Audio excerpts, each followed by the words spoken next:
Welcome to Voice of Supply Chain, brought to you by ISM New Jersey and SourceDay. The purpose of our show each month is to tell stories of people in supply chain doing extraordinary things. And I must say, we've had some guests on with some pretty interesting life stories and backgrounds. So it's always fun to spotlight those personal experiences. I am your host, Sarah Scudder. I oversee marketing at SourceDay. Our software prevents late supplier deliveries for manufacturers. So if you are working in the supply chain manufacturing space and want to get more intel or insights on what's happening in supply chain for manufacturers, you can connect with me on LinkedIn and follow me at Women in ERP or Manufacturing Maven. Today, our guest is Dupre, and him and I actually met at ISM. When was that now? In May, I guess. So a couple months ago. And absolute fun, lively person. And we just hit it off. And he has such an interesting background and life story about how he came into supply chain and some of the things he's done. So thought he would be a really, really fitting guest for our show. So for all of you that are joining us live, I'm going to ask you to drop us a note in the comments, give us a shout, tell us hello, let us know where in the world you are joining us from. And then if you've gone on a vacation this year or have a fabulous vacation planned, drop us a note in the chat as well and tell us where your vacay took you or where you are planning to go. So, Dupre, we're going to start our interview going way back in time. So you're going to have to really, really think hard about some of the things from your childhood as we kick off today. Okay. So I want to start talking about where you grew up, because you've lived many places, you speak multiple languages. So let's start there. Okay. I was born in Durham, North Carolina. I'm currently based in, now I live in the neighboring town of Raleigh, North Carolina. And grew up here. My parents actually, speaking of international, my parents actually met in Bangkok, Thailand during the Vietnam conflict. Mom was in the Peace Corps, dad was in the Army, but they met at a Protestant church in downtown Bangkok.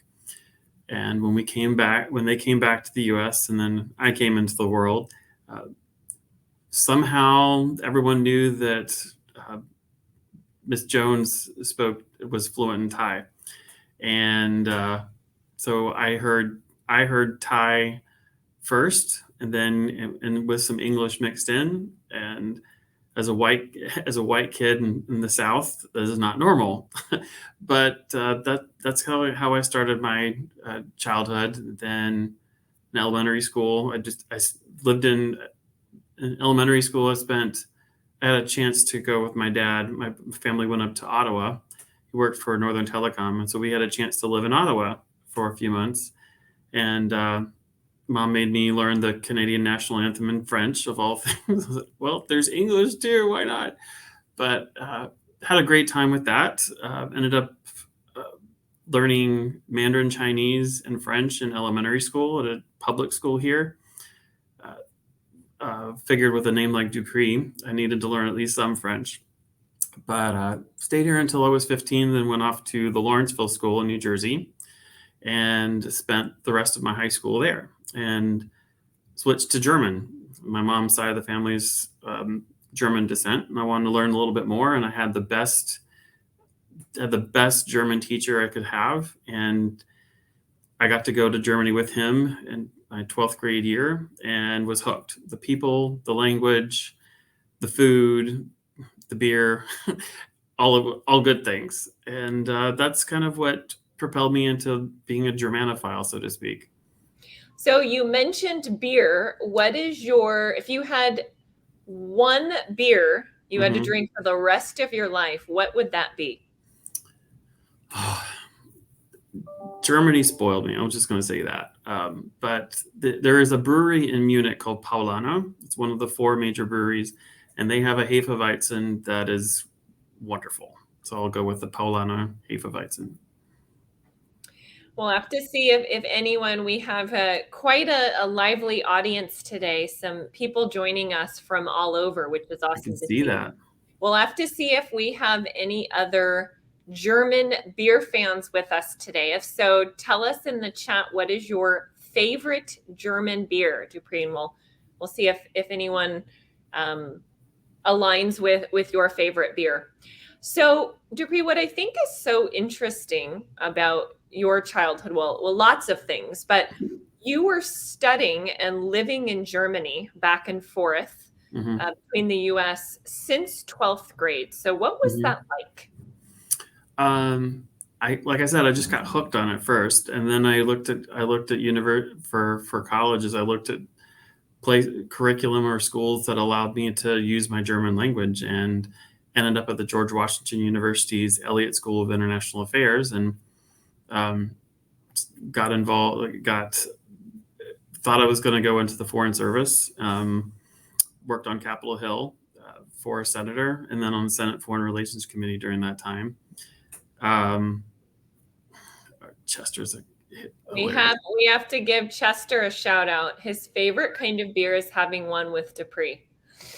We should have had you with a beer in hand for this interview. It's okay. It's a little too early. I'm still at work. Any event. So I studied German that way, and then had a chance as part of the international relations curriculum.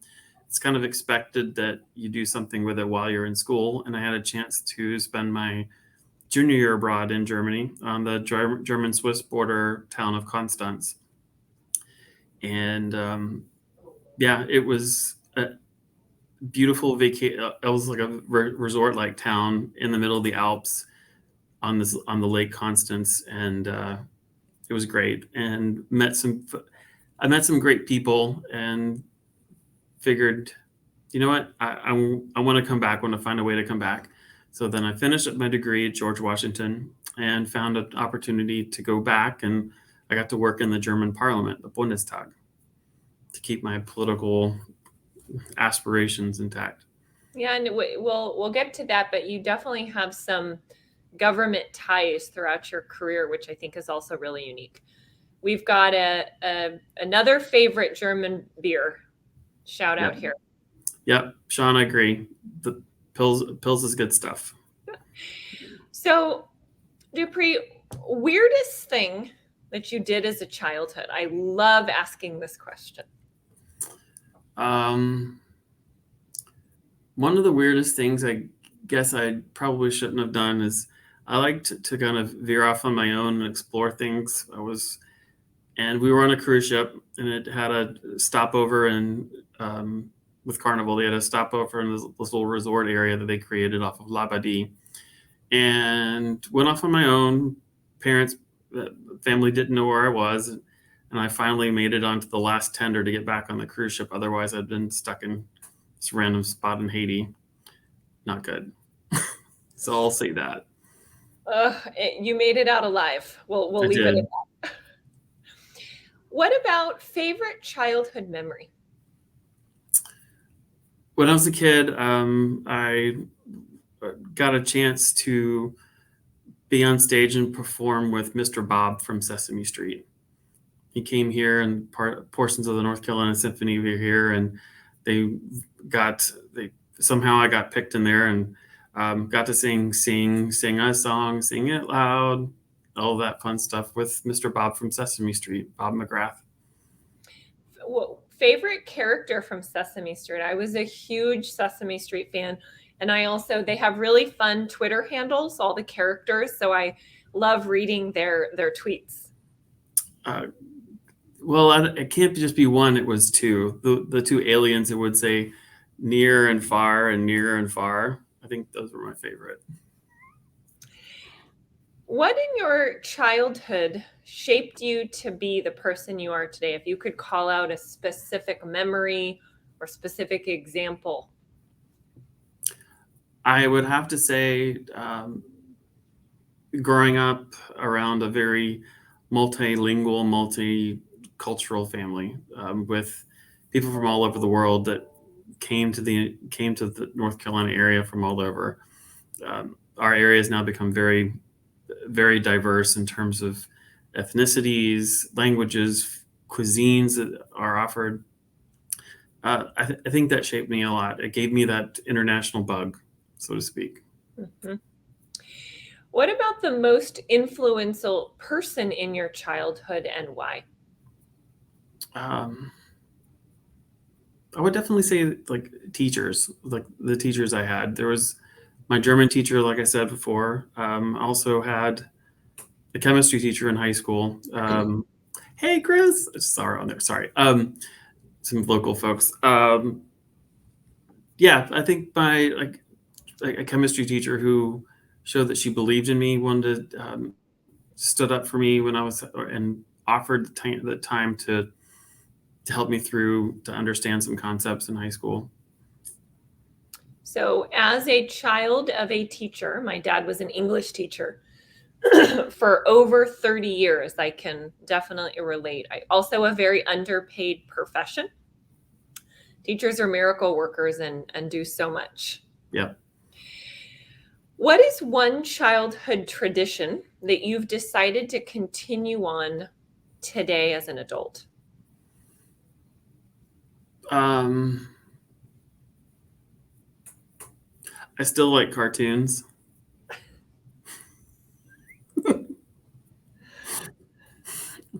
Favorite Maybe. cartoon? Well, of course, Looney Tunes. You know, it was fantastic. Um, yeah, I mean, I'll take um, the Roadrunner and Bugs Bunny all day, every day if I could. The Animaniacs, it dates me as well, but I just saw some recent reference to the Animaniacs. It wasn't really child friendly, to shall we say, all the time, but they were witty and I loved it. And you learned from it, right? You whether you had to sneak in your cartoon time is a different story. I think it may have shaped my sense of humor. So I always ask our guests to share some rando personal facts about themselves. These are things that people may not, the average person doesn't know about them. Mhm. And you had three probably of the most interesting, unique facts I've ever seen submitted. Okay. So I need to call out a couple of these because I want more intel. Okay.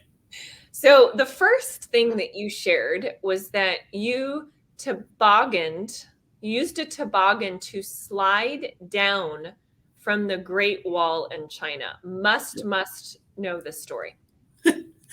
So this is my last class in my MBA program. We started out in Beijing, and one of the excursions we did just so that we could see the Great Wall was one of the access points just north of Beijing. And Wutan Yu, I think is the name of it. Well, we were going up there as a group. Additional fun fact is someone decided to teach me the stanky leg dance on the top there too. But any event, we were all just we were all just exploring and seeing the grandeur, supernatural architecture of the wall. Well, it happened to be then also a complete and utter tourist trap there at the top. It says you can sled down or use one of these like wheel toboggans to go down. I said, okay. I said to myself, you're never going to be in China again. No one cares. You're American. Act like it. Pay the $10 or whatever it was and hop on this sled. So that's what I did with other classmates as well. And what happened going down? Well, it felt like those like a big slide in the playground, but you were on a cart with wheels, like you would like a sled down like the Olympics, but not really the Olympics. But I didn't break a bone. It was fun. I can now say I did it, and it was cheesy, and that's all I got. It reminds me of touristy things, kind of like in Disneyland, right? Where you pay the money and you go on the ride and then you get the picture at the end. Yep, exactly. So another one of the fun facts that you shared is that you are a descendant of Sam Houston, which I think is tied to the Alamo, which is here Yep. in Texas, which I've actually gone and visited since they've moved to Austin. And James Webb, who I think is from the Webb Telescope family. Yeah, he was head of NASA. Yeah. So would love to get some more deets on these two Okay. folks as well. So my dad's mother descended from the last name of Houston, and then learned from my grandparents about genealogy from them because they wanted to make sure I understood where it came from. And then randomly, when I was in DC, working there, my parents came up to visit, and I said, "Hey, we'll go walk around the Capitol and see Statuary Hall." Well, my dad said, "Well, this is one of my ancestors." So we got a photo of him standing next to the Sam Houston sculpture in the same pose because he was a goofball. I loved it. Then later on, when we're just chit-chatting one day, found out, yeah, Jim, our cousin, so my dad's father's mother, her maiden name was Webb. And found out, was chit-chatting away and said, yeah, Jim, oh yeah, we met him back in the 60s when he was going back up and forth to DC running NASA. And then fast forward, we see that there's a telescope named after him. I said, hey, wait. I asked my mom, so Mom, is that the same? She said, yeah. Oh my gosh, they named a telescope after him. Wow. I feel like your family tree, if you don't have one, would be a really interesting project to tackle. Yeah. Yeah. We've got a comment from Fred in the audience. Wow, Dupre, your connections and events of your life are amazing. I agree. Very, very interesting background, which I hope you're able to pass on to future generations. Thank you. So you graduated from school in the US, from high school. And then if I followed your life events correctly, you went to college in Germany. For a year, and the rest of it was in Washington, D.C. Yeah. Okay. Yeah. So what did you do and study in D.C.? And then tell me about your college year in Germany. So, I went to the George Washington University, go Colonials, or now Revolutionaries. We changed our mascot just recently. It's right in the middle of Washington, D.C., only a few blocks from the White House, the center of everything. It was just exciting. I was in their International Affairs College, and then decided within international relations, it's a degree that combines economics, political science, history, anthropology, foreign language, public international law, just a lot of things to basically prepare you for working in the Foreign Service of the State Department. What was awesome is that my classes included people from all over the world. I got to hear multiple languages spoken in the dining hall. I mean, it was about as close to heaven as you can get in my view, I guess. It was just really cool. And in Germany, I got a chance to study there on the German-Swiss border. And I had to learn Swiss German and other dialects I'd never heard before in my life. And I got a lot of headaches for a few weeks, just training my ear to hear. Almost a few times I was asked, can you just please write this down? I have no idea what you're saying. So, Dupre, at this time, how many languages were you fluent in? Well, I was proficient. I mean, I could get by at a Chinese restaurant or in a Thai restaurant with saying a few things and impress people. With French, I could carry on a conversation, but it wasn't like anything serious. But German, I could definitely say outside of English, German and Southern. Let's just be clear. I can say my y'all and hey, how you kind of things. But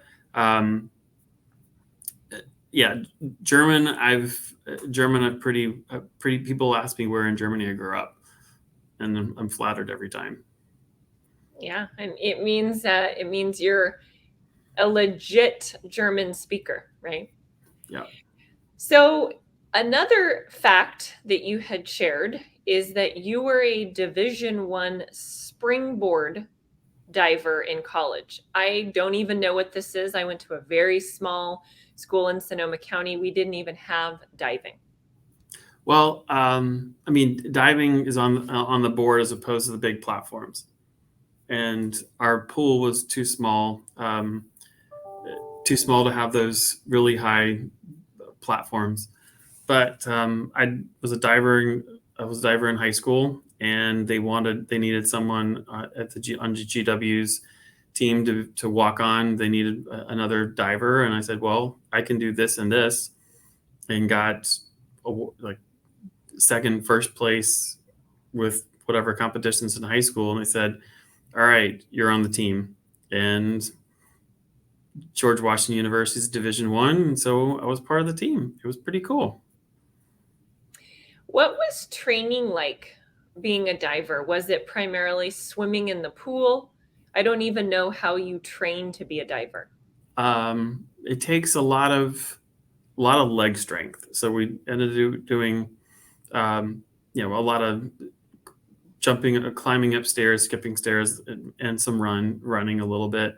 Some some weight training, getting your shoulders trained so you can do this kind of action, get those flips and twists and so forth. Then training on the trampoline with a harness and ropes like this to help you with figuring out how to best jump high and so forth. And then obviously on the diving boards. So, did you have Olympic aspirations? No, it was just fun. Yeah, my eyes were set on being in the foreign service or doing something like that. But it was great exercise. So, what did you think you were going to do when you graduated from college? Very good question. I thought I was going to be still staying in politics, going work for a think tank, maybe getting going to work for a lobby firm or a research institute, doing international development work, that kind of stuff. But after working in the Bundestag and the Senate, I just got a little cynical. At the same time, I figured if I'm going to be a good public servant like that, I got to get some experience in the real world outside of the Washington, D.C. area Beltway. So I went to do some work outside, and good, bad, or indifferent, I never went back to working for the government. So, is it fair to say that you started your career in the U.S. Senate? Yep. So after your stint there, you started your career as what I would call a project coordinator. I was an advisor, did some research for the senator. Yeah. Okay. To get that. So you kind of then transition those skills into more of project coordinator roles for two separate companies. So tell me about those experiences, because very, very different than working in government. They are. After I finished my stint in the Bundestag, I went to go work for a company in Berlin that was founded based on former East Germany subsidies, that funds that were still there, but got redirected to bring in foreign direct investment into what used to be East Germany. That they called them the new German states. It was fascinating to see, to be part of that. There's a little culture shock. First real job outside of the government.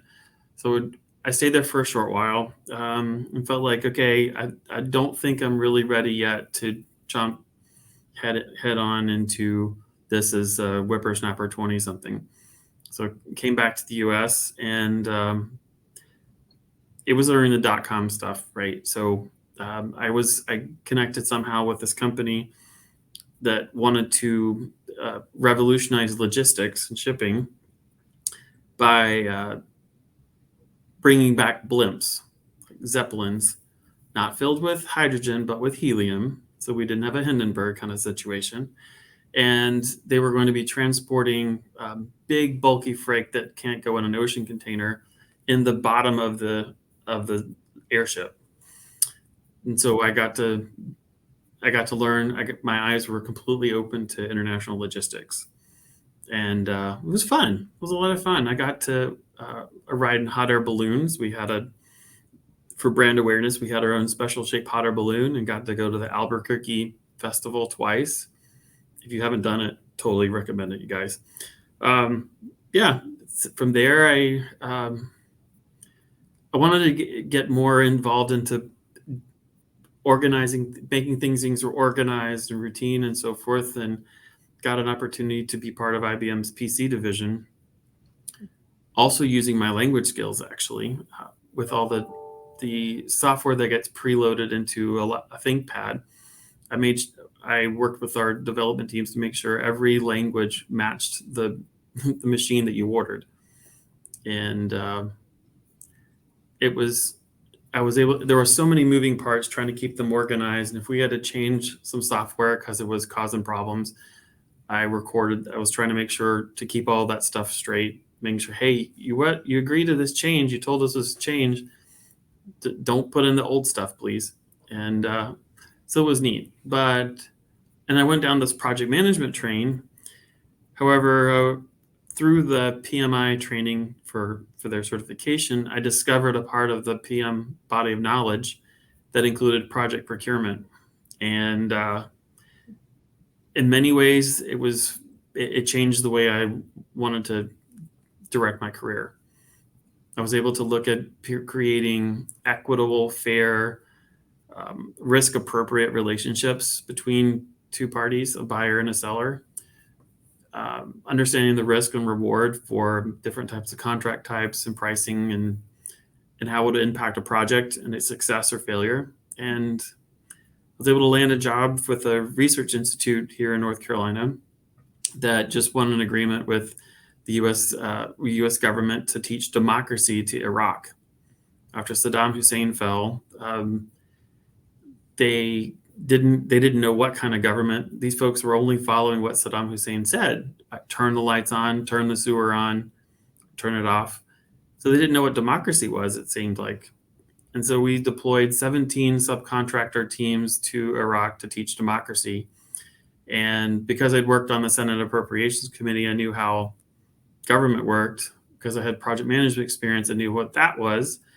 And I got hired. The hiring manager said, yep, that's it. You're perfect. And here I am 20 years later. It's still in that kind of contract procurement space. How would you describe your role and what you do in procurement and supply chain? I don't know if there's any sort of specific title. You've kind of shaped almost your own profession and your own roles. You're very you've hit it right on the head. I view procurement in many ways. We've got to be able to use the left brain for the analytics, the looking at patterns, looking at data structures, looking at total cost of ownership, insurance and how that impacts it, freight, how it impacts then products or services, how to leverage technology, including SourceDay and those technologies as well. At the same time, we need to be able to use our right brain in terms of collecting requirements, asking the 5 whys. Why do you need this? Why do you need that? Looking at contracts to making sure that we have the right wording in there, that it's adequately protecting my employer on the buy side, or if I'm on the sell side, protecting the revenue and profitability and sustainability of the selling company.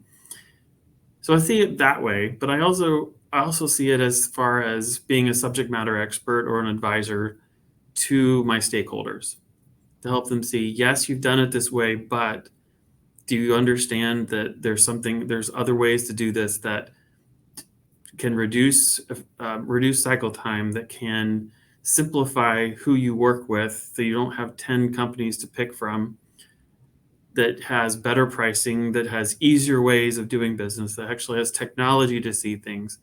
So I see our profession really as a very holistic way, occupation. And I've taken on responsibilities within procurement for temp staffing, for P cards, for garbage collection, delivering wheels and brakes to the Delta Airlines plane so that they can leave the gate. Definitely the wine from the wineries to get to first class, very important job. Those types of things. And now I get to make sure that our Invisalign product gets to the doctors and these patients to make them have that smile that they always dreamed of. So I have to give a shout out. So I was born and raised in California, lived there for 38 years until I packed up and moved to Austin to join the SourceDay team. And I spent a lot of time living in Sonoma County wine country. So for all of those listening today, I want to clarify that that is the real wine country. I'm not sure you can ever beat wine grown and made in Sonoma County. We'll have to take on a bet here. Anyone else thinks they have wine that can beat something made in Sonoma County? Drop it in the chat and tell us. We'll get a list going. So Dupre, you towards the latter half of your career, it seems like you've been focused more on the logistics side. At your last company and now at Align. So would like to have you kind of describe and talk through what that looks like, because I think logistics is something that can be kind of foreign and scary to people that haven't worked in logistics before. And then we add COVID onto that, and there's just been so much craziness happening. So maybe kind of walk us through, what does somebody in logistics do, and how are you adding value? Well, I would separate it into two pieces. Logistics as far as operations, and logistics as far as category management and sourcing. And oftentimes in companies, they're structured in a way that they get to be one and the same. My last company, I oversaw both. At Align, I have the pleasure of having some really great people to work with who understand logistics. They understand the different modes of transportation, the import-export regulations, all that fun stuff. It's really an honor to be able to work with smart people like that. I think we all like working with fellow smart people. So when you look at on the logistics side, it's definitely with COVID, we had, and I had to convince a lot of people of this, if no passengers flew, there were no planes. If there are no planes, they carry no cargo or people.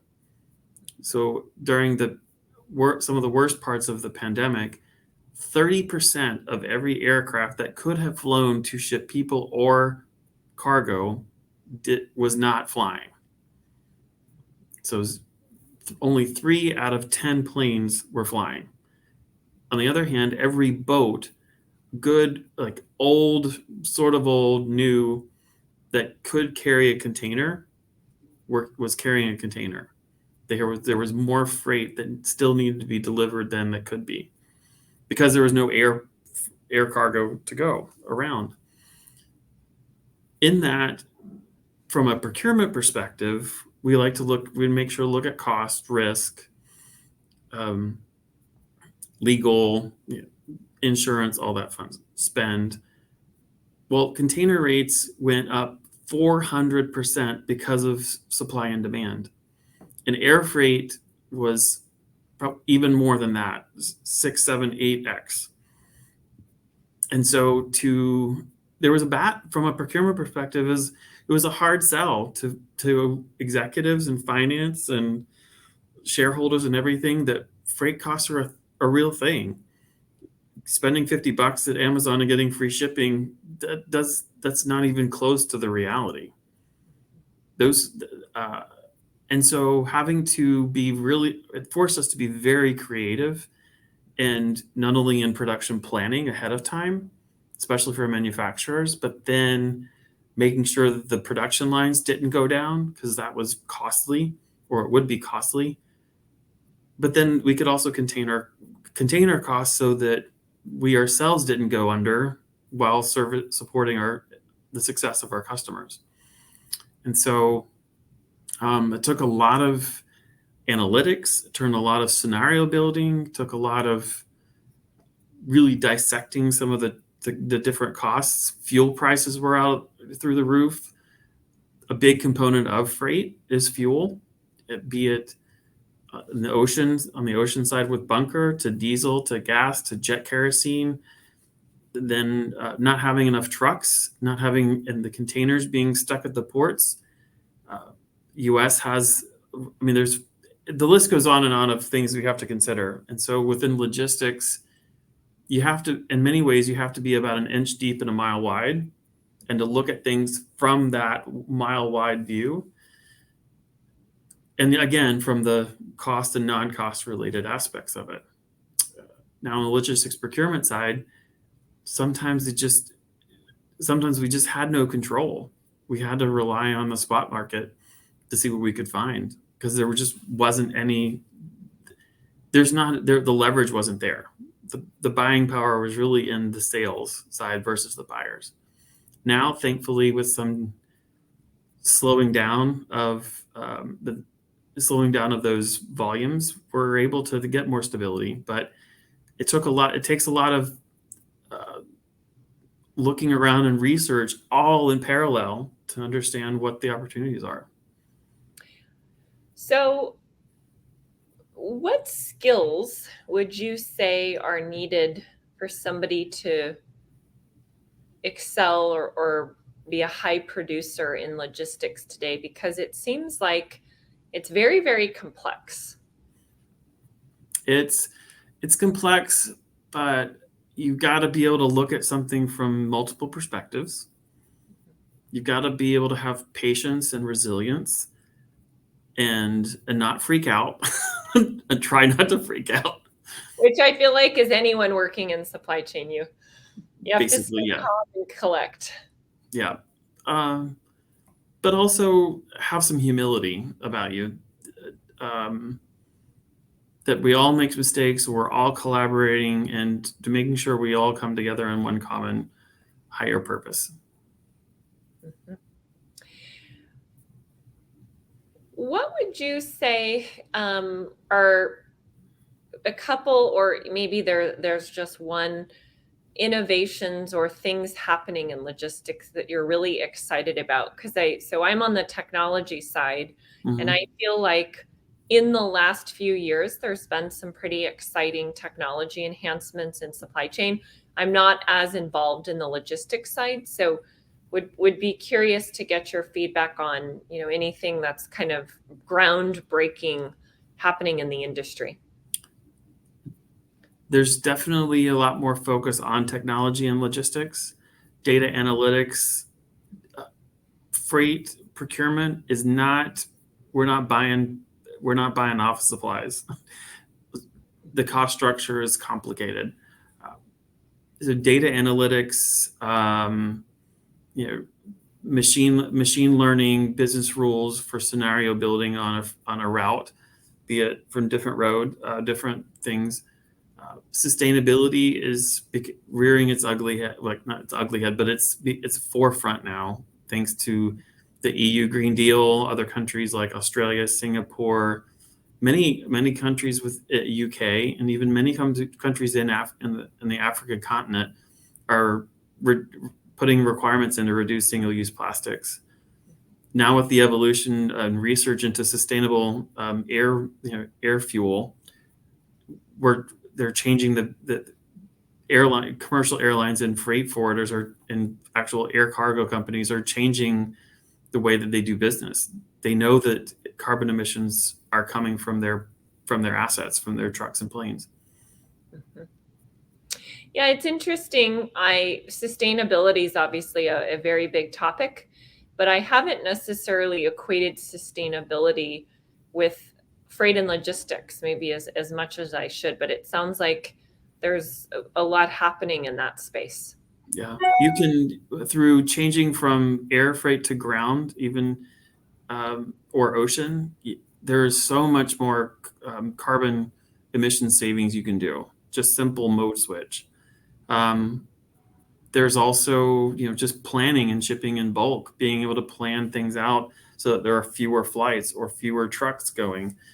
Shifting from just palletized 1 or 2 pallets to a full truck, it reduces the number of trips as well. That was part of what we had to do during COVID, is also trying to find ways that we could work on the orchestration and timing of shipments. But it has an impact. Which was kind of like firefighting and shooting in the dark some of the time. Is there a big win or project that you can share that you and your team have worked on that you feel have made a big impact at your company? I think so. What I did at my last company here is I've had some great partners in our finance organization, where together we've been able to create more visibility, more layman's terms, about what freight costing is and how to best take advantage of those opportunities through different modes, different countries, localizing operations, what the benefits would be of having an actual location closer to our customers has yielded some great benefits. So it's one thing of the projects being done, but unless it's recorded, documented, and put in charts and stories, it's almost meaningless in that sense. And together we've been able to really do that. And it hasn't yielded cost savings, but we've bridged the gap between those who are in logistics and those that aren't. How would you describe your job today? Like, what are you doing on a day-to-day? And the reason I'm asking is I'm curious to dive into a little bit for people that maybe aren't working in logistics, but are interested in that career and are maybe thinking about making a pivot. It's fun. I think it's fun.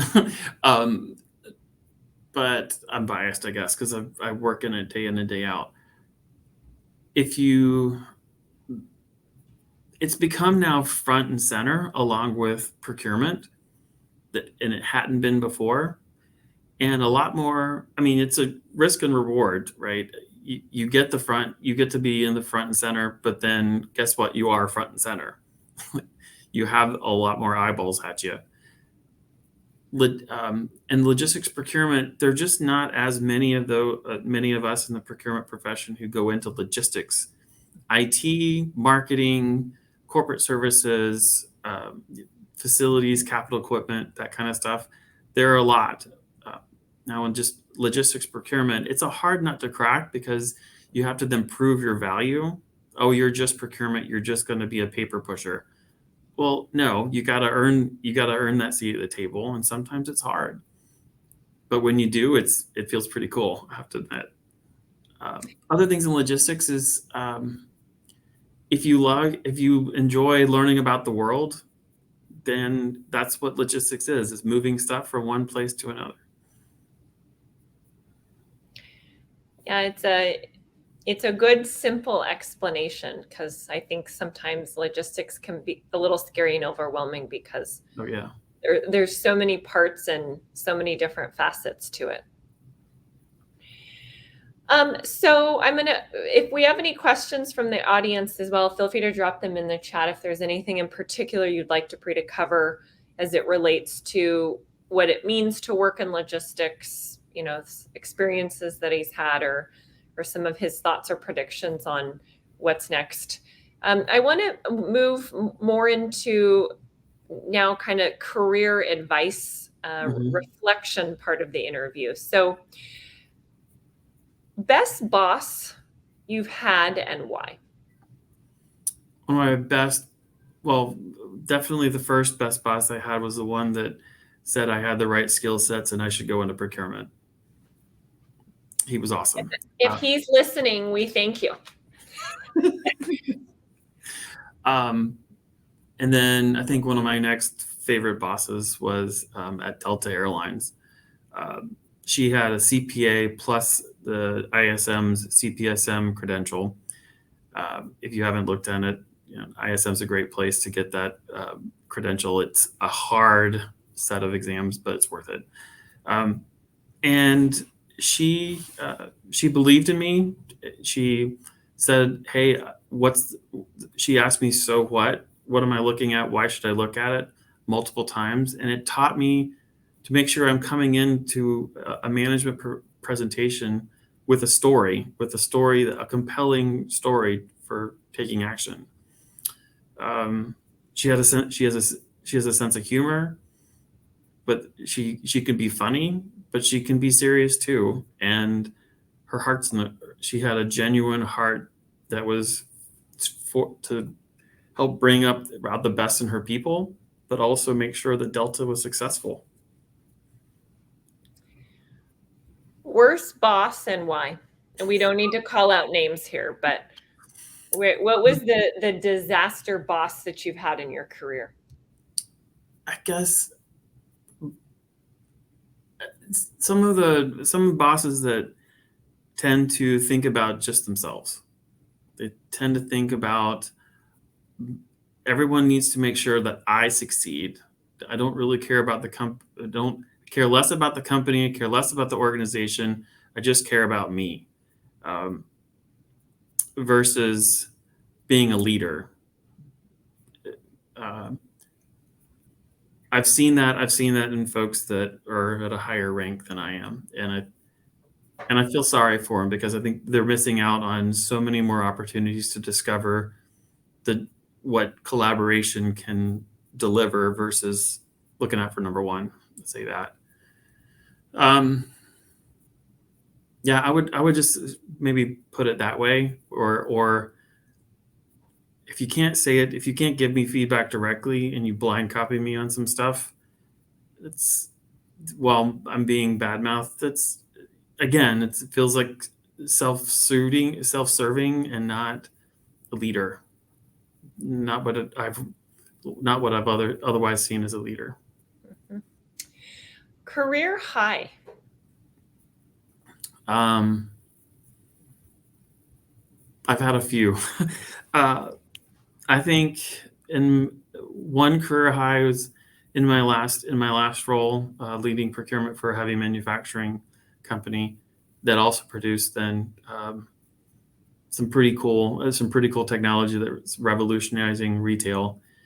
Is that my team got through COVID, and through our 3 manufacturing hubs, they only had a line down maybe 8 hours in 2 years throughout COVID.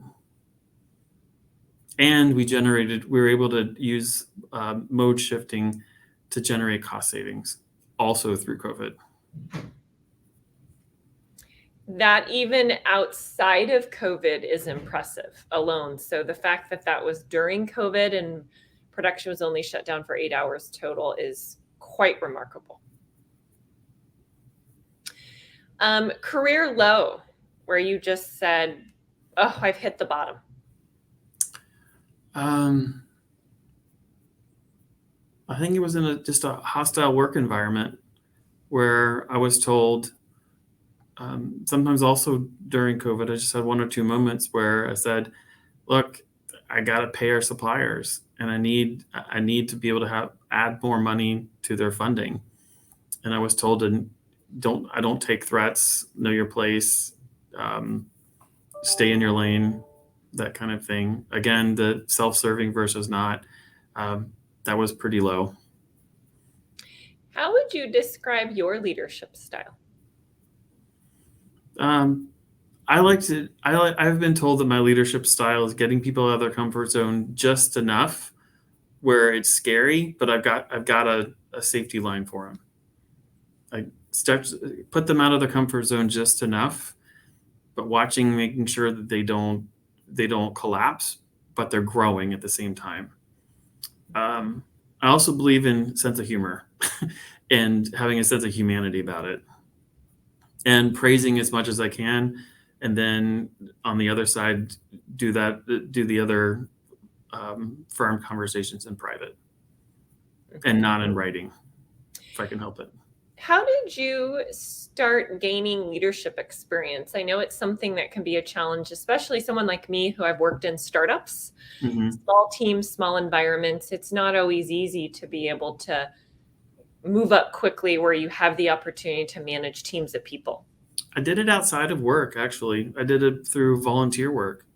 I was a member of the JCs, the Junior Chamber International, and got to work on some volunteer projects. One was running a steeplechase, a horse race on the same day as the Kentucky Derby. It brought in, I had a volunteer team of about 60 people. And on race day, it was raining sideways. I mean, so hard. I was scared that these $500,000 horses were going to flop over and break a leg or something. Every TV in the VIP tents was going out because of power gone out, except for one. And we needed our major sponsor still didn't have a TV to then see the live video of the horses running around.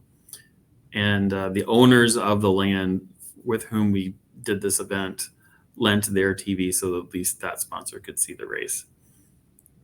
So I learned from there how to write a business plan, how to set goals, how to work with people of various personalities and backgrounds, and they weren't getting paid. They weren't being paid. They were doing this out of a belief in a higher purpose. Yeah, I feel like if you can manage unpaid people, you can manage paid people. So we've got a question from the audience that I want to make sure we get time to address. It sounds like this gentleman is a supply chain manager. He wants to know what difficulties you have faced when you work in a new country where you don't know the suppliers and prices of the items. So kind of navigating the unknown in a country that you're not familiar with. Well, Cass, it's a great question. I think first off, when you face a new country, first take some research on the culture. Bow, Kiss, and Shake Hands is one of my favorite books to look at that. Different cultures and how they operate in a business as well as a social setting. So first, understanding that if you're on time, if you're really on time, or if you're early, or if you're late, what's the custom? Do you shake hands? Do you not? Do you find out from vendors through other connections, getting that relationship? But it's hard. I mean, you can find the global suppliers, of course, but it depends on the commodity and the pricing. You just have to go out there and do some research forums like ISM, forums like there are many out there as well that you could see. Even the World Bank and the UN have some benchmarks as well. I would just be creative in how you research the pricing and so forth, but know the culture first. Okay. Good feedback there. What is next for your career? What have you not tackled or done yet that you're looking to do? Good question. I think in terms of really pursuing down the avenue of procurement and analytics, data analytics, AI, those skill sets are even more, they're becoming every day, they're more and more in demand within our profession. Harnessing that, getting more and understanding more in the sustainability and supplier diversity space now that it's a global thing. Supplier diversity is not just a GE generated thing that the US government adopted. Leading some of those types of things be next. All right, so we're going to move into our Spitfire round where I'm going to ask you some questions and you're going to respond with the first word or phrase that comes to mind. Accomplishment you are most proud of? Preventing shutdown of the Atlanta airport. Quality you admire most in yourself? Authenticity. Favorite TV personality? James Bond. More a movie, but. What are you binging? Star Trek, Strange New Worlds. What's your dream? Happiness. Biggest pet peeve? Grammar. Favorite thing to do in your downtime? Play with my dog. Well, thank you for those that were able to join us live. I know we have several people that will be watching and listening to the recording after the fact. If you are not connected with Dupre, I highly, highly recommend you reach out and connect with him. Dupre, where should people go to find you if they want to connect? LinkedIn is great. LinkedIn would be great. Mm-hmm. Check out Dupre on LinkedIn. And we will see you all back for our show next month on August 16th at 2 p.m. Eastern. Take care. Thank you.